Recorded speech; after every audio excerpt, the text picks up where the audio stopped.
Semoga dalam keadaan sehat ya.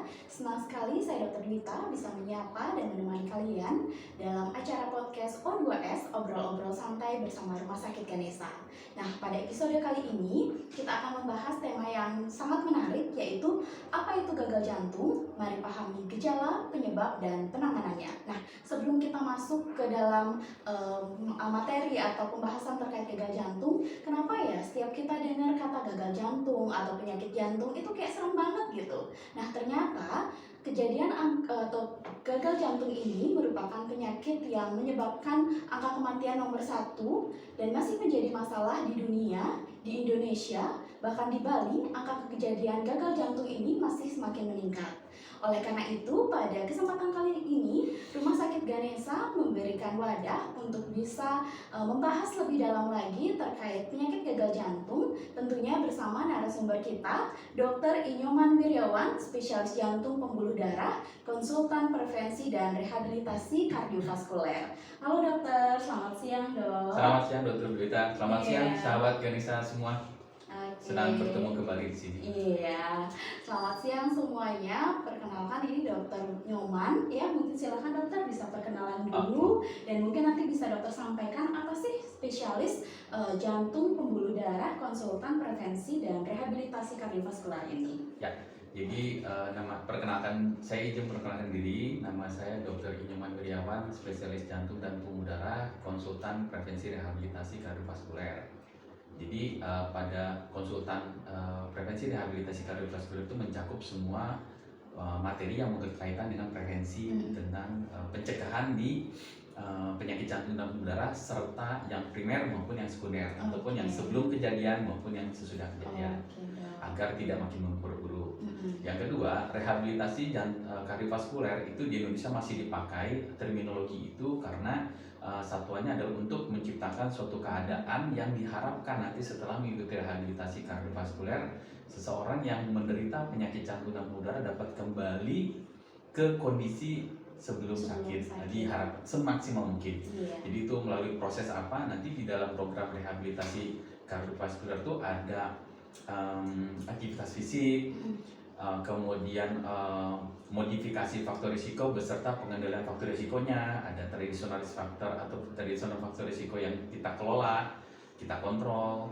Kemudian yang ketiga, kontrol dalam hal nutrisi, dan keempat, kontrol dalam hal psikologis. Yang kelima adalah kontrol dalam hal keperawatan dan fisioterapi. Oke, berarti memang dari awal penyakit itu terjadi sampai akhir.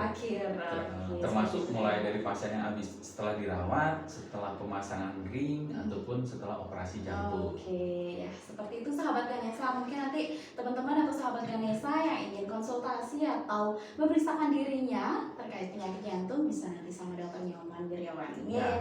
Oke, langsung saja dok ya kita ke pertanyaannya. Oke, yang pertama dok, apa sih dok bedanya antara gagal jantung, kemudian henti jantung, kemudian satu lagi ada serangan jantung gitu. Ya. Dan apa sih sebenarnya gagal jantung itu sendiri?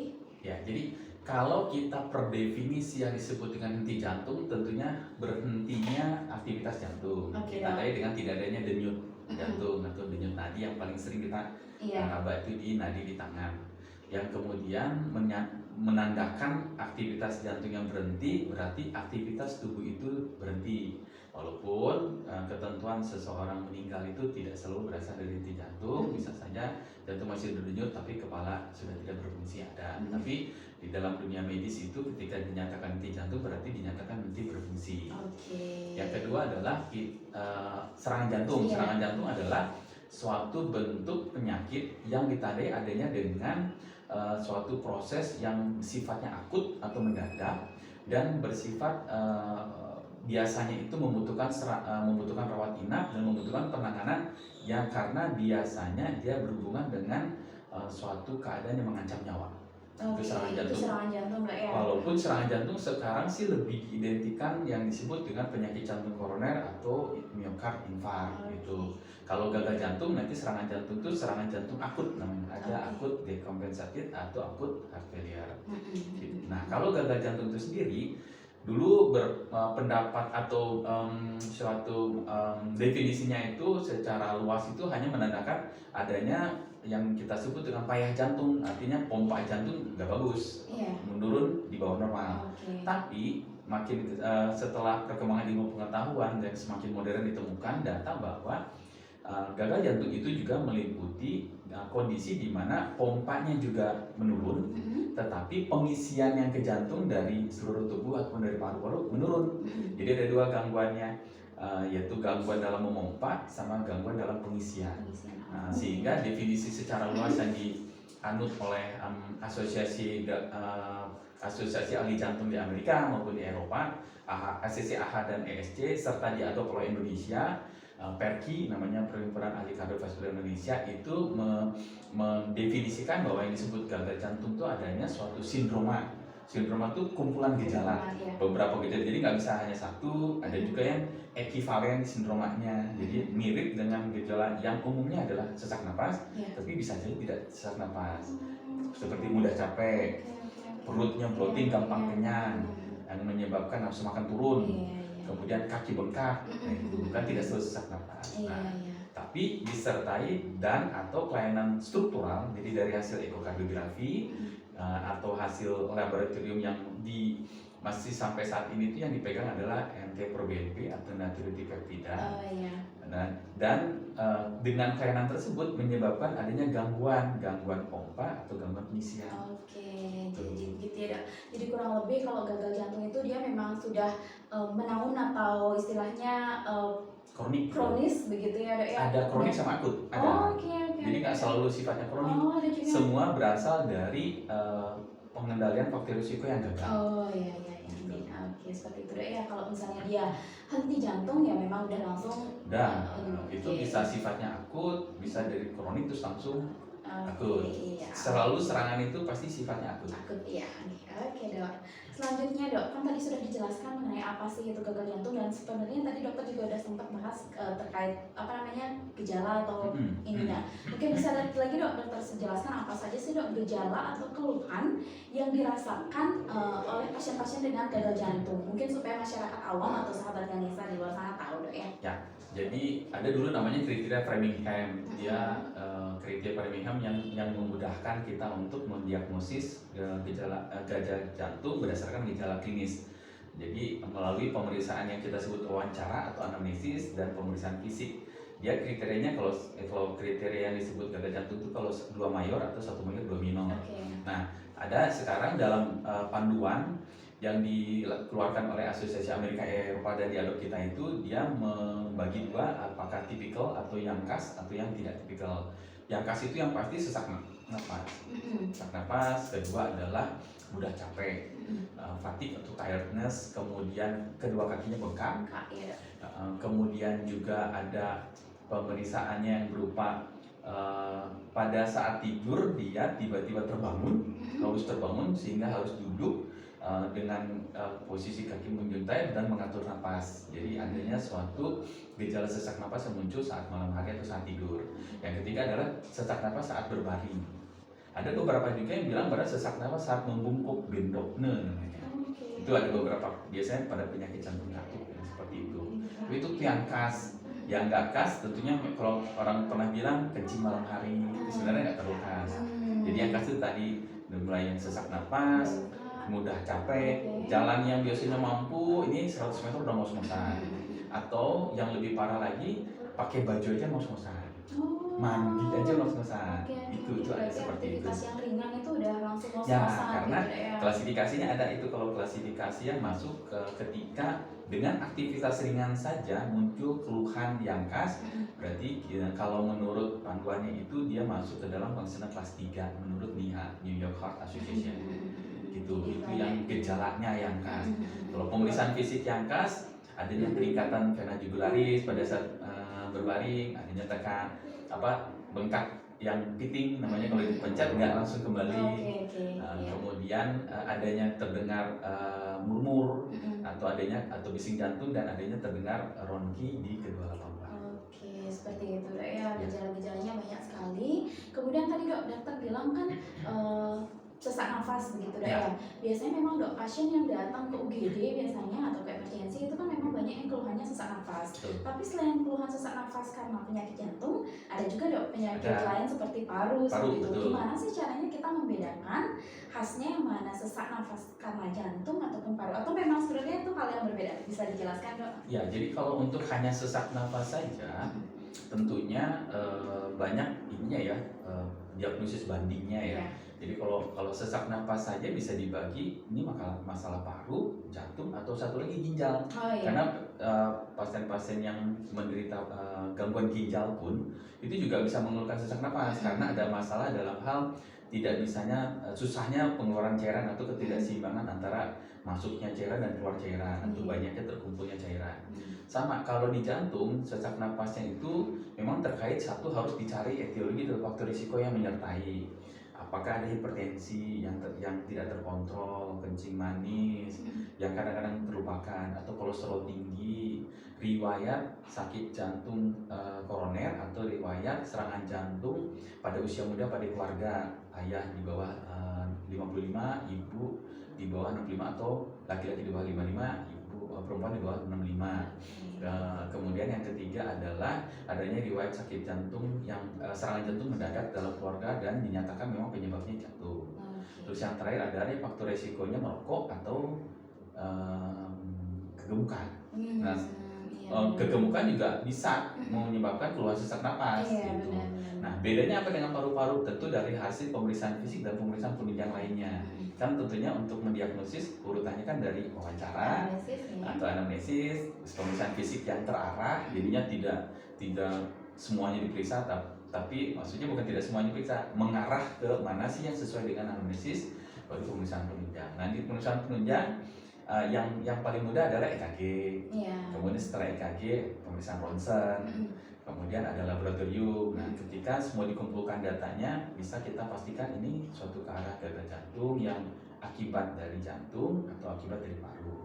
Kalau dari jantung, tentunya pemeriksaan fisik itu ada peningkatan kadar gularis, ditekan fungsi hatinya naik dia, intensitas menyebutnya hepatojugular reflux gitu. Itu juga itu sensitivitas lumayan tinggi, serta ada kaki edem. Tapi kalau tidak ada edem, pada pemeriksaan stetoskop, auskultasi di kedua lapang paru di belakang ditemukan adanya ronki basah halus, bisa basal atau sepertiga, dan beberapa bisa menemukan juga murmur atau bising jantung yang khas ke arah penyakit jantung katup tertentu.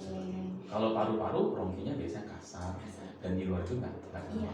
Itu tadi ya, jadi bedanya pasien yang memang sesak karena jantung ataupun sesak karena penyakit yang lain. Kemudian selanjutnya dok, kapan sih dok pasien itu harus memeriksakan dirinya ke dokter? Mungkin dari keluhan yang tadi dokter atau gejala yang tadi dokter sebutkan, mungkin dia ada ngerasa kok kayaknya saya iya gitu. Terus kapan sih dok harusnya dia datang ke rumah sakit atau melakukan pemeriksaan untuk dirinya? Oke, jadi kalau kita bicara tentang apa yang disebut dengan medical check up, kalau dalam penyakit jantung itu ada yang di grafik atau di tabelnya Diamond Forrestal namanya, itu dia berdasarkan usia 30 tahun. Terutama kalau di keluarga itu jelas banget faktor risiko dari family history-nya itu jelas positif. Misalkan ada anggota keluarga yang meninggal mendadak penyebabnya jantung di bawah 55 pada laki-laki, di bawah 65 pada perempuan. Itu sebaiknya ketika usia di atas 30 tahun dia harus memeriksakan. Yang kedua, adanya yang tadi saya bilang traditional risk factor atau traditional faktor risiko itu ada hipertensi, kencing manis, kolesterol, kemudian merokok, serta kegemukan. Itu sebaiknya sih kita harus sudah medical check up. Karena ada suatu teori sekarang yang dikeluarkan oleh salah satu penulis yang dia juga menulis buku, ikut menjadi penulis dan editor salah satu buku yang memang kita pegang menjadi panutan buku penyakit kardiovaskuler. Dia mengatakan bahwa sekarang ada suatu pergeseran paradigma bahwa penyakit jantung itu tidak, terutama penyakit jantung koroner, tapi yang infark miokard atau aterosklerosis itu penyebabnya itu bergeser ke younger atau lebih muda, ke perempuan. Gitu. Jadi dan yang silent, artinya yang dulunya seperti tidak merasakan apa-apa tapi serangan. Oke, lanjut nih dok ya. Ya. Pertanyaannya bahwa memang berarti kalau sebelumnya penyakit gagal jantung itu sering terjadi di usia lanjut. Ya. Berarti saat ini gagal jantung itu bisa terjadi Tidak. pada usia siapa Betul. saja ya dok ya? Bisa usia lebih muda. Oke. Jadi seperti itu sahabat Ganesha. Jadi untuk teman-teman mungkin dari sekarang harus mulai untuk medical check up ya dok ya. Ya. Untuk harus aware sama kesehatan. Betul. Seperti itu. Kalau misalnya teman-teman mau melakukan medical check up di rumah sakit Ganesha bisa dilakukan medical check up. Ya, Nanti betul. silakan dihubungi admin dan hubungi dari pihak rumah sakit Ganesha ya. Oke, selanjutnya dok ya, tadi udah kita bahas terkait diagnosanya begitu. Kemudian sekarang kita lanjut ke tahap penanganannya dok. Ya. Oke, mungkin untuk penanganan sebelum ke obat-obatan dok ya, banyak sekali pertanyaan dari sahabat Ganesha ataupun masyarakat di luar sana, apalagi yang udah mengidap gagal jantung seperti itu dok. Pasti pertanyaannya apa sih pantangan, kemudian apa sih yang tidak boleh, apa yang boleh, makanan apa yang baik gitu, dan kemudian biasanya pada pasien gagal jantung itu sendiri disarankan untuk minum airnya tuh sedikit dok ya, maksudnya terkontrol seperti itu, dibatasi. Jadi seperti apa itu seharusnya dok? Ya, tapi sebelum saya menjawab pertanyaan itu Dokter Gita, ada suatu hal yang juga saya ingin sampaikan bahwa fenomena sekarang semenjak kejadian kita kemarin ada COVID-19 serangan itu, ada beberapa hal yang saya pernah baca tuh ada 5 hal yang menyebabkan penyakit, atau tadi kan Dokter Gita di awal sudah sampaikan bahwa angka kejadian gagal jantung tuh meningkat. Iya. Jadi ada 5 hal. Yang pertama itu adalah dengan majunya teknologi dalam hal terapi penyakit jantung dan pembuluh dalam hal pemasangan ring segala macam, tetapi tidak menurunkan, malah jadi semakin covernya makin banyak. Karena salah satu etiologi terbesar dari penyakit gagal jantung adalah penyakit iskemik jantung atau penyakit jantung koroner itu di dunia juga sama. Yang kedua adalah dengan semakin banyaknya alat-alat yang tersedia sampai ke tempat-tempat sampai ke klinik. Dulu kan EKG nggak selalu tersedia, sekarang sampai ke puskesmas, iya. ronsen sudah mengerti, jadi itu malah orang banyak yang aware. Okay. Bahwa saya kelihatan dokternya sudah mulai terdidik semua, sudah masuk ke dalam fase yang sangat kritis untuk mengetahui bahwa oh ini nih, mungkin dari seperti dari podcast ini ataupun dari webinar, simposium atau dari ilmiah-ilmiah yang lain. Yeah. Jadi banyak yang justru prevalensinya meningkat, yang mungkin dulu adalah fenomena gunung es. Okay. Di atas sedikit tapi bawah banyak. Yang ketiga karena meningkatnya jumlah ini penyakit metabolik, kencing manis, kemudian CKD atau ginjal kronik, kemudian tiroid, itu karena ketemu mereka akhirnya karena awareness dari masyarakat yang tinggi, akhirnya ketemu ternyata udah masalah gagal jantung. Yang keempat infeksi, makin tinggi juga infeksi dengan kejadian COVID lebih lebih banyak lagi. Dan yang terakhir adalah dengan makin banyaknya kegiatan seperti ini, masyarakat jadi mulai seperti tergugah gitu. Dulu tuh biasa-biasa aja, berbedanya biasa kali ini. Sekarang udah enggak, dengan fasilitas kesehatan yang makin dekat ke masyarakat. Nah itu alasan kenapa kok prevalensi makin meningkat, padahal tata laksana makin canggih. Nah sekarang menjawab pertanyaan tersebut, bagaimana dengan tata laksana ya? Iya, bagaimana penanganannya, tapi sebelum ke obat-obatannya supaya apa sih pantangan-pantangannya? Pantangan. Nah, bicara tentang pantangan itu kita harus disesuaikan dengan faktor risiko tadi. Iya. Kalau kita hipertensi berarti pantangannya adalah kurangi garam. Garam ya. Bukan stop loh, kurangi garam. Eropa minta 5-6 gram per hari. 6 gram per hari itu 1 sendok pepes dari sendok teh atau sendok kecil itu 5 mili tapi cuma peres. Oke. Nah, kemudian Amerika bahkan minta 2,5, lebih sedikit lagi setengahnya. Indonesia masih agak tinggi, kalau tidak salah 7 gram. Nah itu bayangkan 7 gram per hari. Per hari. Bayangkan yang apalagi di Bali sejauh yang saya tahu kan asin ya. Iya. Kalau Bali itu asin. Iya asin, mau lawar, mau kuah-kuahnya seperti itu atau begenyol itu kan asin karena gurih kan, asin itu kan menciptakan rasa gurih. Nah kalau sudah punya hipertensi sebaiknya itu dikurangi gitu. Dan yang harus saya tekankan bahwa makanan-makanan yang memiliki bahan pengawet seperti sarden, Iya. itu pasti garam Iya. isinya karena ada pengawetnya. Mm. Kecap rasanya manis, tapi ada pengawet, jadi Iya. kandungannya asin. Iya. Kerupuk Iya. itu juga asin karena gurih rasanya Iya. kerupuk, jadi hati-hati. Iya. Kedua, pantangannya kalau kencing manis. Nah, teman-teman penyakit dalam dan juga teman-teman khususnya yang konsultan endokrinologis atau konsultan diabetes itu juga sering menyatakan batasi asupan gula. Jadi bukan stop. Jadi itu dibatasi. Kalau kolesterol tinggi sama yang minyak-minyak, kemudian lemak, kemudian ya tentunya masyarakat sudah mengerti ya minyak dan lemak itu seperti apa ya, goreng-gorengan. Walaupun tidak semua gorengan berbahaya. Karena dulu saya pernah disampaikan oleh dokter gizi yang saya kenal, kawan baik saya, beliau menyampaikan kalau dietnya pasien jantung itu jangan dipersulit, yang penting nikmat di mulut, bergizi di perut. Oke, itu Ya, ya nikmat. jadi bukan selalu yang gorengan itu salah. Oke. Yang penting cara pengolahnya. Terus apalagi tadi ya? Cairan ya. Nah, Nah, kalau minum, dibatasi betul. minumnya dok. Kalau sudah tahu sering berulangnya kejadian bengkak kaki, apalagi perut sudah sampai bengkak, yang kita sebutkan dalam istilah medisnya asites, kemudian dia kencingnya susah, sebaiknya minum harus dibatasi. Nah, jadi sebenarnya ada patokan ketika dia dirawat mendapatkan obat yang buat kencing banyak, namanya furosemid. Ketika dia masih berespon baik dengan pemberian obat diuretik itu atau furosemid itu dalam dosis yang tidak sangat besar, dosis yang secukupnya, dia cukup baik mengeluarkan kencing, nggak perlu harus restriksi sebenarnya. Tapi dia harus menjaga dan mengingat diri ketika ada kenaikan berat badan lebih dari 2 kilo dalam kurun waktu 3 hari, kemudian tanpa ada perubahan makan atau minum, ya biasanya itu karena ada penumpukan cairan. Nah itu berarti sebenarnya minumnya kebanyakan. Yang kadang dilupakan tuh orang berpikir hanya minum air putih, lupa ada susu, ada teh, ada sirup dan kuah sayur atau kuah soto, itu kan air. Bahkan buah-buah yang mengandung air Ya, betul. Itu juga harus dijaga. Ya, benar-benar namanya air ya air, bukan soal air yang warnanya putih. Bukan yang cuman ya berarti memang untuk pasien gagal jantung sendiri sangat penting untuk menimbang berat badan itu sendiri tiap ininya. Kalau yang dianjurkan tiap 3 hari. Tiap 3 hari. Tapi kalau tiap hari lebih bagus. Untuk bisa ngontrol itu dok ya. Oke dok. Tadi udah kita bahas terkait pantangannya, kemudian terkait cairan. Nah, untuk pengobatannya sendiri dok atau terapi obatnya seperti apa dok? Nah, kalau pengobatannya itu kan tentunya kan penata laksana atau tata laksana manajemen gagal jantung itu kan ada 2.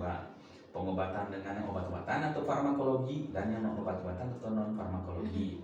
Dan semuanya itu berdasarkan dengan penyebab. Kalau penyebabnya hipertensi, tentunya obat-obat gagal jantung diberikan yang memang memiliki juga peran menurunkan tekanan darah atau mengontrol, bukan hanya menurunkan, mengontrol tekanan darah. Kalau ada penyakit kencing manis sebagai faktor risiko, kita akan berkoordinasi dengan teman-teman penyakit dalam untuk menyerahkan pengontrolan gula darah kepada beliau. Kemudian kalau ada kolesterol, kita berikan obat-obat pengontrol kolesterol tinggi. Kalau merokok tentunya harus berhenti merokok. Nah, obat-obat gagal jantung yang sekarang sudah diakui adalah ada 4 golongan. Kalau dia berdasarkan klasifikasi pemeriksaan hasil ekokardiografi yang kita sebut dengan pompa jantung kiri atau injeksi fraksi ventrikel kiri. Kalau di bawah 40% itu sudah pasti obat-obatannya ada 4 golongan, 4 pilar yang harus masuk. Golongan ACE inhibitor atau golongan ARNI atau golongan ARB. Yang kedua golongan beta blocker, ketiga golongan MRA, yang keempat golongan SGLT2 inhibitor. Tapi kalau yang ejeksi fraksinya antara 41 sampai 49 atau mildly reduced atau menurun sedikit menyebutnya, itu yang kelas 1 masih SGLT2 inhibitor. Yang sisanya adalah berdasarkan komorbid atau berdasarkan etiologi. Kalau memang dia memang dibutuhkan diberikan. Kalau kelasnya sih kelas 2B. Nah, tetapi ada juga yang disebut dengan gagal jantung yang improve atau perbaikan. Nah, improve perbaikan tuh dia punya awal dari ejeksi fraksi yang reduce atau menurun di bawah 40, kemudian diobati secara farmakologis dan non farmakologis dengan memodifikasi gaya hidupnya, terus dia meningkat lebih dari 10% di atas 40. Contoh, misalnya 25, Iya. 25 menjadi 45, dia kan naiknya 20 tuh. Iya. Dari 20 berarti itu dimaksud improve. Nah, kalau improve, terapi yang waktu dulu 25 itu harus dilanjutkan. Gitu, nggak boleh ada yang stop. Nah, kalau yang satu lagi yang preserve atau terjaga adalah gagal jantung dengan ejeksifikasi di atas 50% atau yang bisa dikatakan yang normal. Nah, itu terapi yang nomor 1 dianjurkannya adalah golongan SGLT inhibitor, yaitu dapagliflozin atau empagliflozin, dan sisanya adalah terapi komorbid atau penyerta, yaitu ada hipertensi tangani, ada penyakit jantung kronis tangani, kencing manis, PPOK, asma, banyak, termasuk juga kegemukan, termasuk juga penyakit ginjal, termasuk tiroid. Nah, itu semua banyak, dan itu banyak yang harus dikaji. Iya, benar. Sehingga nggak bisa dengan satu kali kunjungan. Iya, memang harus terkontrol dok ya, Ya, kontrol seperti itu dok ya. Nah dok, tadi kan dokter memang sudah menyebutkan banyak sekali dok ya jenis obat-obatannya. Nah, sedangkan masyarakat atau penderita gagal jantung itu sendiri pasti akan merasa bahwa kok saya dapat obat banyak banget ya. Terus kalau misalnya saya minum semua apa nanti malahan gak jadi bahaya untuk ginjal. Iya, Biasanya betul. sering sekali seperti itu. Jadi takut malahan minum obat. Padahal seharusnya kan kalau memang sudah sarannya dari dokter spesialis jantung harusnya kan itu dituruti dok ya. Cuman kadang-kadang kalangan atau masyarakat awam itu ngerasa kalau semakin dapat banyak obat itu malahan mereka takut minumnya, dibilang nanti kena gagal ginjal seperti itu. Mungkin seperti apa dok? Mungkin bisa diberikan klarifikasinya. Jadi menurut saya fenomena seperti itu atau pemikiran seperti itu tidak sepenuhnya salah. Jadi, tetapi saya akan sampaikan suatu ilustrasi. Misalkan ada suatu rumah yang selama ini mendapatkan air bersihnya itu dari PDAM, ya, atau perusahaan daerah air minum gitu contohnya gitu ya, bukan dari sumur. Nah, diibaratkan adalah jantung adalah si PDAM-nya itu, ginjal adalah rumahnya. Kalau jantungnya buruk, tentunya ginjalnya pasti kan buruk, ikut-ikutan buruk. Walaupun memang ada juga yang kita sebut dengan sindroma kardiorenal, sifatnya kebalikan, dari ginjal mempengaruhi jantung. Tapi pada umumnya memang dari jantung dulu si memberi air gitu. Jadi kalau yang kita berikan obat-obatan sebagai dokter spesialis jantung adalah untuk menyelamatkan jantung agar organ yang lain itu juga tetap baik, karena selama ini yang memberikan air, yang memberikan darah, yang berisi dalam darah itu atau suatu nutrisi dan obat-obat tersebut adalah dari jantung. Jadi dengan memperbaiki jantung diharapkan organ yang lain juga akan lebih baik, dan menjaga kesehatan jantung juga semerta-merta akan terjaga juga fungsi organ yang lain, yang tidak hanya ginjal, juga kepala, atau fungsi fungsi luhur atau fungsi otak. Dan tidak salah juga berpikir seperti itu. Dan itu juga pada umumnya memang kita akan selalu mengadakan pemeriksaan rutin di fungsi ginjal atau fungsi hati, karena bagaimanapun juga obat itu pastikan akan melalui kedua fungsi tersebut, akan melakukan pemeriksaan setidaknya 1 tahun sekali untuk melihat apakah ada terganggunya. Dan kalau memang ada terganggu, ya kita harus melakukan modifikasi, mencari apa kira-kira obat sebagai penyebab. Kalau memang obat jantung baik penyebab, ya kita kurangi dosisnya, atau kalau sampai benar-benar parah fungsi organ yang lain, ya kita stop, mau tidak mau gitu. Tapi intinya dicari dulu apakah benar obat jantung itu sebagai penyebab gitu. Cuman ilustrasinya itu tadi yang saya sampaikan. Kalau PDAM-nya bagus, rumah pasti tidak akan teriak-teriak penghuni rumah itu, karena air bersih terus ada. Kalau air bersihnya nggak bagus atau berkurang, ya pasti akan. Oke, seperti itu ya sahabat Ganesha. Jadi nggak boleh untuk sembarangan putus obat atau malahan, aduh kayaknya saya udah baik-baik aja malahan di stop sendiri, itu nggak boleh. Jadi memang harus saran dari dokter. Betul, karena banyak kejadian waktu kita pasien suka tidak kontrol kembali karena merasa sudah baik. Nah itu dong. Ya kita sih senang kalau bukannya kita nggak senang, tapi kita senang kalau pasien itu baikan. Cuman ada baiknya seperti dokter Dita sampaikan, kalau ingin menghentikan obat dikonsultasikan dulu ke dokternya. Saran atas namanya anjuran dari dokter dok ya. Oke dok. Nah, jadi di sini, jadi kita juga ingin memotivasi dok ya bahwa jangan takut minum obat seperti itu dok ya. Jadi karena obat yang diberikan itu pasti sudah atas indikasi dan dosis yang disarankan. Jadi itu sangat penting malahan itu sangat penting untuk melindungi jantung pasien itu sendiri, seperti itu, Dok ya. Ya. Nah, Dok, kalau tadi kan kita udah bahas dari awal sampai ke terapinya. Nah, sekarang Dok, kalau dari pengalaman Dokter sendiri, pasien yang sudah didiagnosis gagal jantung itu apa masih bisa bekerja atau olahraga atau jalan-jalan atau seperti apa Dok aktivitasnya pasiennya, Dokter? Mungkin dari pengalaman. Ya, jadi itulah fungsinya dari dokter spesialis jantung, pembuluh darah, konsultan prevensi rehabilitasi jantung. Karena di situ salah satunya adalah mengkaji apakah pasien tersebut bisa dikatakan fit to work atau layak kembali untuk bekerja.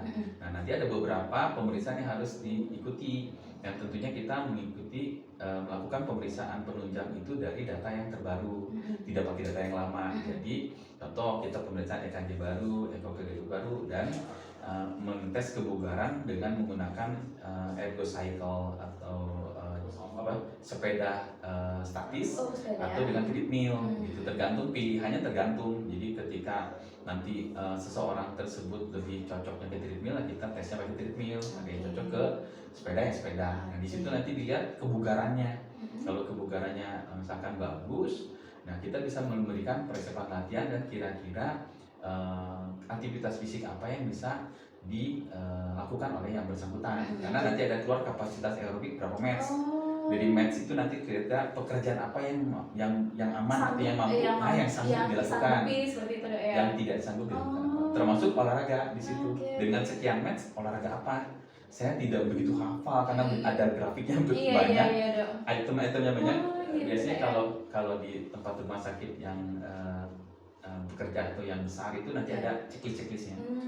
Nanti ada lingkarannya, ini Bapak Ibu ada di kebugaran Bapak Ibu ada di sini, jadi hanya bisa melakukan ini. Ini tidak disarankan untuk yang lebih berat. Nanti takutnya akan memperburuk gitu karena belum siap. Berarti akan dinilai olahraga ataupun aktivitas apa yang aman untuk pasien tersebut gitu, Dok ya. Oke, Dok. Kalau untuk olahraga sendiri, Dok, idealnya untuk pasien gagal jantung itu seperti apa? Atau berapa kali atau seperti apa, Dok? Nah, kalau kita bicara ideal, tetap ideal yang dianjurkan itu adalah kita mengikuti panduan dari American Heart Association atau American College Sport Medicine. Jadi diharapkan bisa beraktivitas fisik atau olahraga tersebut 5 kali seminggu, at least 5 kali seminggu, sebaiknya setiap hari. Tapi bisa juga 3 kali seminggu yang minimal. Nah, cara mulainya bagaimana? Mulainya adalah dengan melakukan aktivitas fisik yang ringan dulu per berapa menitnya. Jadi kalau yang disarankan satu sesi itu 30 menit, maksimal 60 menit. Nah, tapi kalau untuk gagal jantung berbeda karena keluhannya kan sesak. Serta adanya, kita menyebutnya intoleransi terhadap latihan atau toleransi terhadap aktivitas fisiknya lebih rendah dibandingkan yang normal, sehingga yang seharusnya orang normal 100 meter tidak ngos-ngosan, ini bisa ngos-ngosan. Jadi kalau yang sakit sudah gagal jantung diperbolehkan itu seperti kumulatif 30 menit, misalnya 5 menit pagi, 10 menit siang, 5 menit lagi sore, terus agak lebih sorenya lagi 10 menit. Boleh, yang penting satu hari 30 menit. Nah, kemudian harus bertahap, tidak boleh langsung. Ketika sudah tercapai full 30 menit dan bagus, baru bisa dimulai untuk kita per 30 menit. Dan tipe pilihan yang pertama adalah aerobik. Aerobik itu bisa jalan kaki, nggak jalan lari, jalan dulu, jalan santai awalnya, nanti jalan cepat kalau sudah mampu, tapi awalnya jalan santai atau sepeda statis, sama waktunya 30 menit. Ya, tapi boleh dipecah-pecah. Berarti seperti itu ya, tadi sudah dijelaskan sama Dr. Nyoman terkait apa sih aktivitas atau olahraga yang baik untuk menderita gagal jantung. Nah, Dok, sampai semua sudah kita bahas ya, tapi Dok, untuk peran keluarga dan orang terdekat bagi pasien jantung, terutama tadi untuk pengobatan seperti itu, belum lagi rasanya kayak mungkin harus kontrol segala macam, pasti mereka ada rasa kayak kok jadi ngerepotin atau segala macam. Tapi secara ininya seperti apa, Dok, peran dari keluarga atau lingkungan terkait pasien gagal jantung? Ya, kalau Justru dalam panduan gagal jantung yang disampaikan oleh Asosiasi Amerika, Eropa, dan juga dianut oleh kita, itu sangat besar peran keluarga. Itu sebabnya dalam kita memberikan apa yang disebut dengan KIE, komunikasi informasi edukasi, tidak boleh kepada hanya pasiennya saja, tapi keluarganya, karena juga harus tahu, termasuk tahu nama obat, dosis, karena yang tadi dokter kita bilang kan rata-rata pasien gagal jantung kan usia lanjut. Iya. Usia lanjut kan cenderung mudah lupa ya. Iya. Nah itu dia yang mudah-mudahan atau keluarganya yang bisa membantu untuk istilahnya mengatur mana yang diminum pagi, mana siang atau mana malam. Kemudian peran keluarga juga bisa mengetahui kira-kira dalam hal pengontrolan faktor risiko itu, ada yang darah tinggi, ada kencing manis itu. Jadi keluarga juga bisa memantau, termasuk juga merokok nih. Jadi diharapkan kalau memang komitmen untuk berhenti ya berhenti, jangan berhenti tapi nanti sedikit-sedikit nggak boleh. Kalau kampanye merokok itu adalah tetap stop smoking atau berhenti merokok. Nah dari situ peran keluarga yang lain adalah selain mendukung bahwa gagal jantung itu bisa di manajemen atau bisa ditata laksana dan bisa beraktivitas kembali seperti sedia kala asal mengikuti saran dokter dan tidak berfokus kepada sakitnya, berfokus pada kedepannya untuk bisa melakukan kegiatan yang ingin dia lakukan, tapi tentunya tidak berlebihan, harus mengukur diri dulu. Nah dari situ peran keluarga dalam hal dukungan termasuk tadi yang dokter kita sampaikan, bisa mengantar, memastikan dia kontrol tepat waktu, memastikan meminum obat tepat waktu dan rutin, serta memastikan kalau memang ada sesuatu terhadap minum obat tersebut bisa untuk konsul kembali ke dokternya masing-masing. Oke, berarti pokoknya dukungan keluarga, dukungan sosial itu sangat penting untuk pasien gagal jantung ya. Jadi sahabat Ganesha yang mungkin ada kerabat atau keluarganya dengan diagnosa atau penyakit gagal jantung, supaya tetap istilahnya dilindungi, didukung gitu ya, dimotivasi seperti itu ya dok ya. Oke dok, kita udah banyak banget ngobrol tentang penyakit gagal jantung ini ya dok ya. Untuk selanjutnya atau segmen selanjutnya di sini kita ada namanya tanya followers. Jadi kemarin itu di Instastory sudah diposting terkait tema podcast kita. Jadi nanti ada follower Ganesha, Rumah Sakit Ganesha yang akan bertanya dok. Di sini kita ada ambil dua dok ya. Jadi yang pertama itu dari Luciana Lim. Apa saja penyebab gagal jantung dan faktor yang memperberat? Mungkin tadi sudah sempat disinggung, mungkin bisa dibahas lagi. Jadi apa saja menyebabkan gagal jantung? Ada cukup banyak. Siapa Mbak? Luciana Lim. Jadi tadi sudah saya sampaikan yang tertinggi adalah masih penyakit jantung iskemik. Contohnya seperti penyakit jantung koroner, yang seperti serangan jantung infark miokard atau sindroma koroner akut. Kemudian yang kedua penyakit infeksi, penyakit katup, penyakit jantung kongenital juga ada. Nah, terus yang terakhir adalah penyakit lain-lain yang itu diantaranya adalah misalkan metabolik karena kencing manisnya, karena tiroidnya, karena PPOK dan asma dan sebagainya. Kemudian tadi apa pertanyaan keduanya?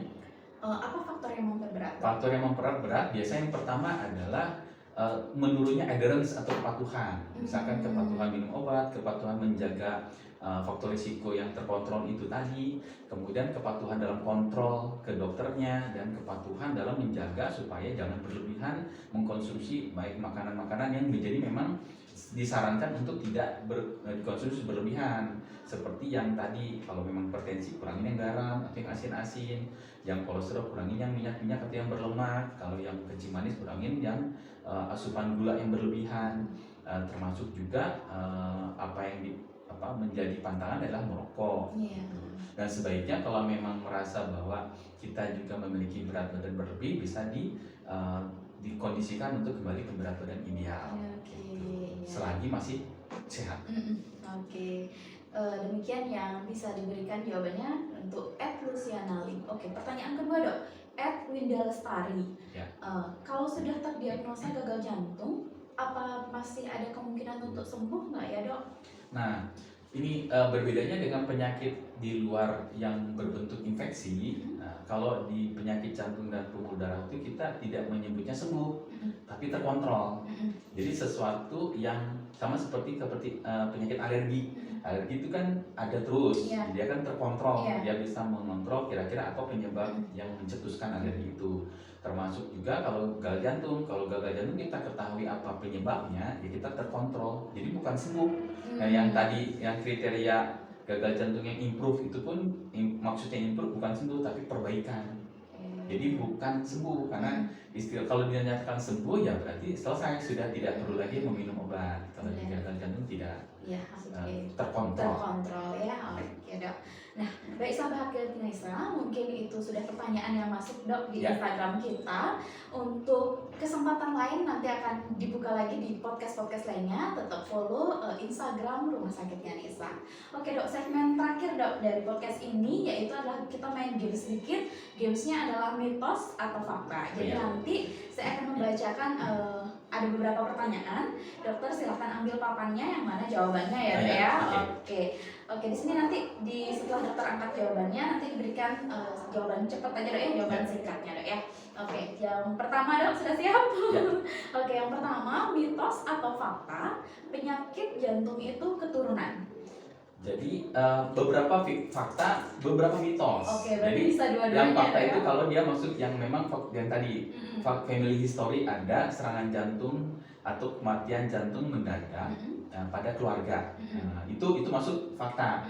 Tapi mitos juga ada ketika kita menghubungkan penyakit jantung yang tidak ke arah penyakit jantung mendadak, yang salah satu contohnya misalkan karena penyakit jantung katup karena infeksi. Seperti itu mitos gitu. Jadi bisa dua-duanya dok ya. Oke, yang kedua, mitos atau fakta hanya pria yang berisiko terkena penyakit gagal jantung? Oh, mitos itu, karena itu tadi sudah disampaikan. Kalau tidak salah 2023 deh kalau nggak salah artikel itu keluar. Sekarang justru bergeser ke younger, orang anak muda juga perempuan gitu, dan bahkan sampai asosiasi di Eropa itu punya ininya, di Indonesia juga punya khusus untuk ahli IWOC, namanya Indonesian Women on Cardiology. Jadi khusus untuk fokus pada perempuan. Oke dok. Yang ketiga, mitos atau fakta olahraga malam dapat menyebabkan penyakit jantung? Oh enggak, mitos itu. Jadi memang dianjurkan. Ada beberapa ahli atau beberapa influencer itu menganjurkan memang, dan juga dalam teorinya sebelum kita tidur olahraga harus sudah berhenti 4 jam sebelumnya. Jadi bukan berarti bahwa olahraga malam itu menjadi penyebab penyakit jantung, tidak. Olahraga itu semuanya baik, tapi kadang-kadang yang tidak baik itu adalah caranya dan waktunya. Tapi malam itu tidak dinyatakan sebagai penyebab penyakit jantung. Olahraga malam itu tidak, selama dia terukur baik. Oke, berarti mitos ya sahabat Ganesha. Oke dok, yang terakhir dok, mitos atau fakta minum kopi menyebabkan penyakit jantung? Oh, ini mitos, tapi bisa juga fakta, tergantung. Faktanya apa? Kalau kopinya itu dicampur gula, susu, krim, kenapa? Karena si gula, susu, krimnya itu yang nanti menimbulkan faktor resiko. Misalkan jadi kolesterol yang tinggi ataupun gula darah yang tinggi. Nah, dari situ jadi penyakit jantung.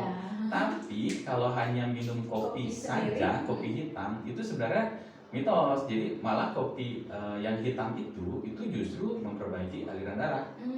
Dinyatakan sudah ada penelitian yang terbaru, itu minum kopi malah memperbaiki dari kondisi pembuluh darahnya. Asalkan tidak ditambahin yang aneh-aneh. Ya, bahkan bisa sampai 4 cup sehari. 4 cup ya, bukan 4 satu istilahnya gelas gede itu, enggak, 4 cup.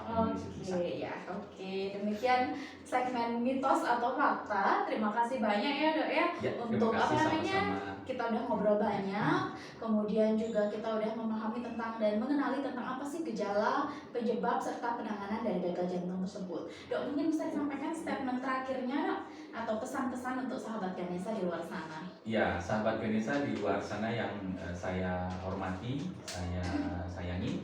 Jadi jangan untuk takut dengan penyakit jantung dan pembuluh darah. Kalau memang merasa bahwa ada kecenderungan memiliki faktor risiko yang tadi sudah saya sampaikan, agar bisa segera berkomunikasi atau berkonsultasi dengan dokter spesialis jantung dan pembuluh darah dimanapun berada.